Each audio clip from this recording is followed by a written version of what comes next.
फिर पेरेंट्स ये कहेंगे कि हमें पसंद नहीं है कि हमारे बच्चे स्कूल जाए, तो सारे देश भर के पेरेंट्स जो हैं वो सड़कों पर आ जाए कि हमारी मांगे पूरी करो वरना हम नहीं जाने वाले हैं।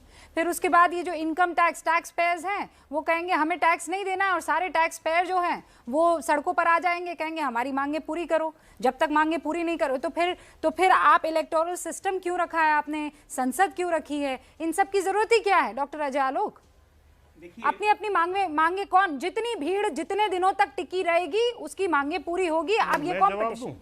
पुष्पेन जी आती हूँ मैं, एक सेकंड। डॉक्टर ऐसा है कि अब तो प्रधानमंत्री ने मांग ली, आज कैबिनेट ने पास भी कर दिया कि तीनों कानून वापस लेंगे, एमएसपी को एक समिति देखेगी।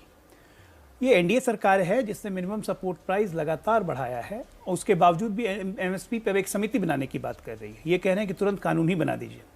तो क्या कानून मान लीजिए आज बनेगा तो ये कानून के अगले 100 साल के लिए फिक्स हो जाएगा कि ये डायनेमिक प्रोसेस रहेगा? क्योंकि एमएसपी जो आज है, क्या यही एमएसपी 5 साल बाद भी रहेगी? तो इस पे चर्चा जब तक आप नहीं करेंगे और हम सब बैठ के नहीं करेंगे तो कैसे समिति का ये परमानेंट डिसीजन आएगा? इसलिए ये कहना कि हम तब तक बैठे रहेंगे जब तक ये एमएसपी का एक कानून नहीं बन जाएगा, इसका मतलब मंशा इनकी साफ है, इनको राजनीति करनी है, इनको नहीं उठना है और अपने साथ बैठा के रखना उन निर्दोषों को, उन निर्दोष किसानों को इस ठंड में। और उसके बाद इसके कारण अगर किसी की मृत्यु हो जाएगी कहेगी सरकार मुआवजा दो। यानी चिट भी मेरी पट भी मेरी, अंगूठा। कभी आंदोलन को वापस लेना ही नहीं था। मैं पहले दिन से कह रहा हूं, ये पंजाब चुनाव तक, उत्तर प्रदेश चुनाव तक ये आंदोलन वापस नहीं होने वाला। इनकी मंशा ही राजनीति करने की है, इसमें कहां कोई शक है।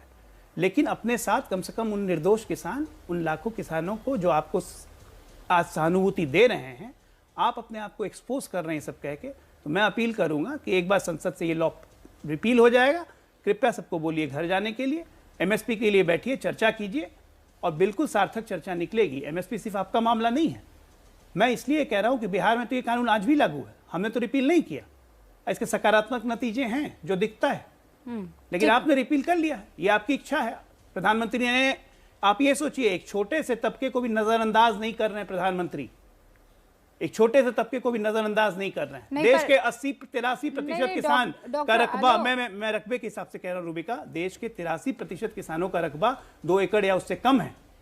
ये जो आंदोलन हो रहा है छोटे किसानों के लिए, आज सुप्रीम कोर्ट की समिति के किसान नेता ही हैं धनखड़ जी, वो कहे कि हम 1 लाख किसानों को दिल्ली के बॉर्डर पे लाके कानून क्यों हटाया गया इसके विरोध अब रैली करेंगे। लीजिए, अब धरना प्रदर्शन करेंगे, वो लोग भी धरना में बैठ जाएंगे, कानून लागू करो, तो चल लिया देश। नहीं तो वही तो वजह, बनाना कंट्री है तो क्या? यही तो, इसीलिए तो सवाल पूछे जा रहे हैं ना कि वो कुछ मुट्ठी भर लोगों की वजह से उन्होंने कानून वापस लिया कि नहीं मेरा दिल बड़ा है और मैं इनकी बातें सुन रहा हूं, या फिर उन वोटों की वजह से जो बीजेपी के हाथ से निकलते चले जा रहे थे। देखिए, कोई वोट की वजह से बीजेपी, ये देशहित था कि दलहित था? नहीं, बिल्कुल कोई वोट की वजह से नहीं। अगर वोट की वजह से बात होती, आज वेस्टर्न यूपी की हम बात कर रहे हैं, बीजेपी 75 जिला पंचायतों में से 67 कैसे जीत जाती?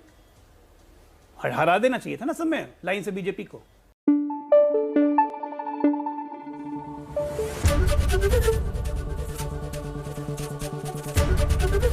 एबीपी न्यूज आपको रखे आगे।